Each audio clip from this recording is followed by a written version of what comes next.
நம்ம எந்த இடத்துக்கு போனாலும் சரி, என்ன வேலை பார்த்தாலும் சரி, ஸ்கூல்லேருந்து, காலேஜ்லேருந்து, ஒர்க் பண்ணுற இடத்துலேருந்து, வீட்டிலேருந்து, ரிலேட்டிவ்ஸ்னு எல்லா இடத்துலையுமே நம்மள நல்ல விதத்தில் கைட் பண்ணுறவங்கள விட, தப்பான வழியில் கைட் பண்ணுறவங்க தான் அதிகம். சின்ன பிள்ளைங்களுக்கு சொல்லணுன்னா, ஃபார் எக்ஸாம்பிள் ஒரு சிலர் வந்து, "ஏய் வாடா, அந்த பென்சில் அழகாக இருக்குது, அதை நம்ம அந்த அக்காட்டேருந்து எடுத்துக்கலாம்" அப்படின்னு சொல்லிட்டு கைட் பண்ணுவாங்க.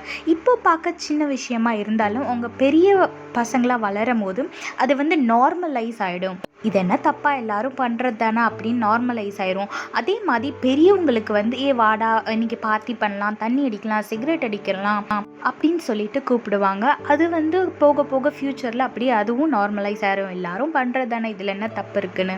ஆனால் அவங்க ஃபர்ஸ்ட் டைம் நம்மளை அப்ரோச் பண்ணி இந்த மாதிரி காரியங்களை செய்ய நம்மளை தூண்டும் போது, அப்போவே நம்ம நோ சொன்னோன்னா, அப்போத்துலேருந்து அவங்க வந்து நம்மகிட்ட கேட்குறதே விட்டுருவாங்க.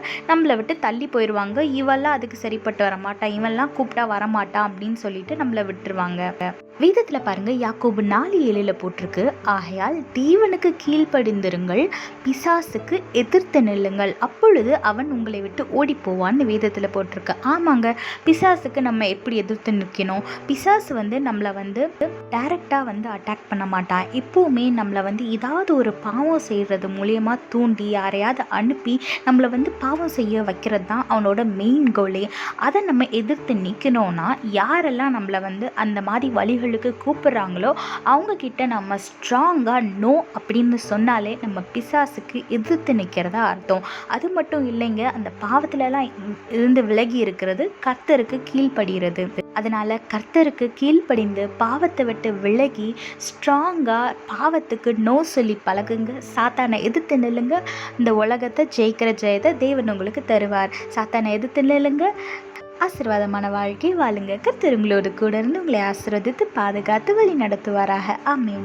In this world, most of the people guide us in the wrong path. It may be our friends, our relatives, or our co-workers, colleagues, etc., etc.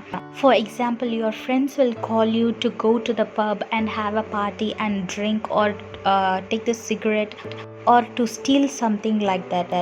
But when you say no to them, they will no longer involve you in any of the wrongdoings that they are involved in.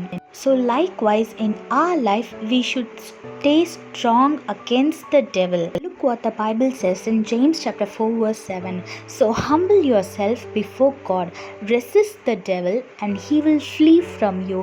Yes, when you say no to your friends, they will not call you again to do things that you are not interested in.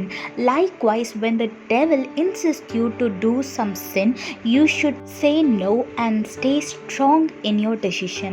So whenever you're saying no to the devil, that means you're standing against him, and it also means that you are obeying God.